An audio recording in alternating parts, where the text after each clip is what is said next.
Hello and welcome to Reviews with Ryan. Merry Christmas to everyone. Today I'm going to talk about the brand new action sci-fi film, The Matrix Resurrections. This is directed by Lana Wachowski. She did all the other Matrix films, Cloud Atlas and Jupiter Ascending. Real quick before we dive into this review, if you like all kinds of movie content, movie reviews, and Blu-ray hauls, you're in the right spot. Hit that subscribe button. Give the video a like and comment what did you think about this film and how do you compare it to the other three films that have already been released.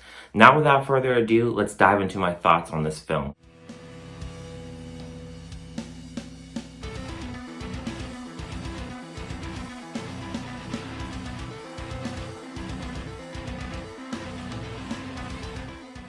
Mr. Anderson is a successful video game creator, and he's having dreams and nightmares about the Matrix again and different visions, and Morpheus approaches him and invites him back into the Matrix. The film stars Keanu Reeves, Carrie-Anne Moss, Yahya Abdul-Mateen II, Jessica Henwick, Neil Patrick Harris, and Jonathan Groff. So about a week ago, I finally watched the Matrix trilogy, and I was so blown away by the first film and the slow motion and the action and just how it has shaped our way of filming and using the slow motion tactic. And it was just a really well-made movie. And the second one was kind of for me, and the third one had some pretty good, decent action. I liked it better than the second one. I think the second one is the weakest. I would rank this fourth one after the third one. I liked it pretty much, but I really think it's the third best film for sure.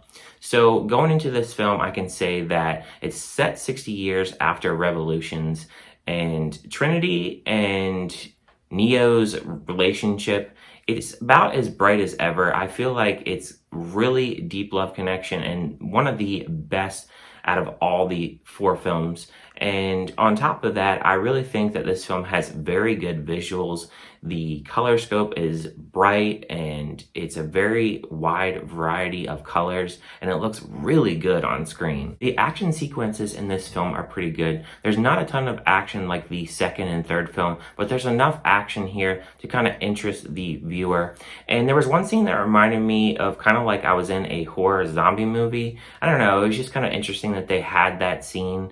I think that this film has a lot of heart, and there's a lot of curiosity with the Matrix, and the Matrix is constantly evolving, so there's just a lot of different moving pieces. There's a lot of things going on, and I wouldn't recommend you watching this film if you have not seen the others. You're going to be completely confused, and it's just, there's so much involved in this film that I just wouldn't recommend that you dive into this. Watch the other three first. You'll get a better understanding of what this fourth film is trying to do. This fourth film, if you have seen the other three films, this is more of a setup of future installments. So I really think that people need to understand going into this film that you have to have a little bit of patience with this movie. It's really setting up the newer type of Matrix world that we're in at this point, and it's just really evolved, and it's 60 years into the future. So with it being so much into the future, there's just so much more that we need to learn about this world.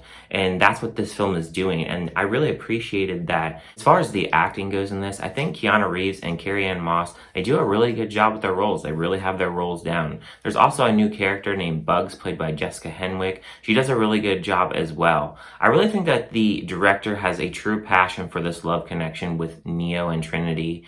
And also Yahya Abdul-Mateen II, he plays the new Morpheus. He does an okay job. He's not a Lawrence Fishburne, but he does what he can in this. I think he's all right, but he's just not going to live up to the normal guy that played Morpheus.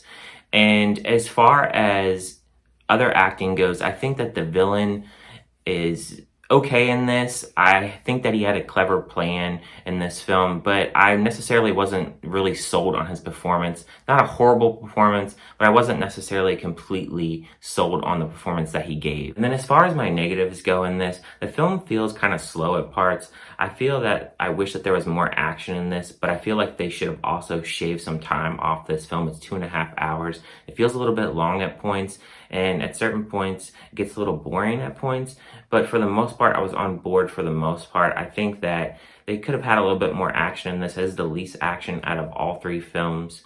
And then my third type of gripe about this film is there's one particular action scene in the beginning of the film where they're shooting at someone and they're literally feet away and they completely miss, and it's just looks really terrible. I can understand movie magic, but come on. It just looked really unrealistic and it kind of bugged me, and it made me laugh, definitely, because it just, they were so close to them and they could have easily shot them. So that would be my third gripe about this film. I'm going to give a score of this film a 3.5 out of 5. I think it's pretty solid for the most part with the nitpicky little gripes I have about it. I think you have to be patient about this film and just understand it's setting up for future installments, and it's just going to be a little bit of slower type of film at some point.